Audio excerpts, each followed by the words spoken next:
దేశవ్యాప్తంగా చర్చకు దారితీసిన వక్ఫ్ సవరణ బిల్లుకు పార్లమెంట్లో ఆమోదం లభించింది. బుధవారం అర్ధరాత్రి లోక్సభలో ఆమోదం పొందగా ఇవాళ తెల్లవారుజామున రాజ్యసభలోనూ బిల్లుకు పచ్చజెండా లభించింది.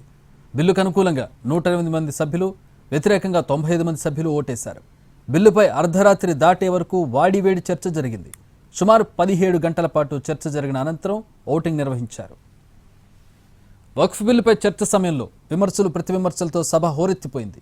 కేంద్ర మైనార్టీ వ్యవహారాల శాఖ మంత్రి కిరణ్ రిజిజు సమాధానం అనంతరం సవరణల వారీగా ఓటింగ్ జరిగింది. బిల్లుకు అనుకూలంగా 128 మంది, వ్యతిరేకంగా 95 మంది సభ్యులు ఓటేశారు. ప్రతిపక్షాలు ప్రతిపాదించిన సవరణలన్నీ వీగిపోయాయి. బుధవారం లోక్సభలోను సుదీర్ఘ చర్చ తర్వాత ఆమోదం పొందిన వక్ఫ్ బిల్ నిన్న మధ్యాహ్నం రాజ్యసభ ముందుకు వచ్చింది. ఎగువ సభలో బిల్లును ప్రవేశపెట్టిన కేంద్ర మంత్రి కిరణ్ రిజిజు చర్చ ప్రారంభించారు.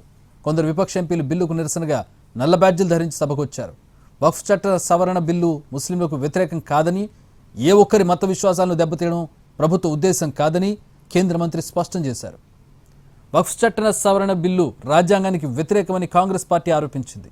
ముస్లింలను లక్ష్యంగా చేసుకుని సమాజంలో మతపరమైన ఉద్రిక్తతలు రెచ్చగొట్టడానికి బీజేపీ బిల్లు తెచ్చిందని ఆగ్రహం వ్యక్తం చేసింది.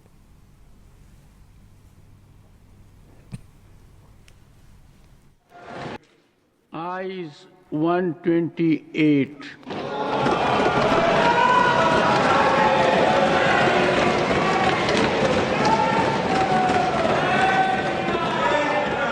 Noes 95.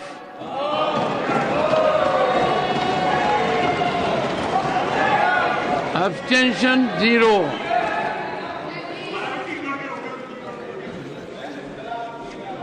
The bill is passed.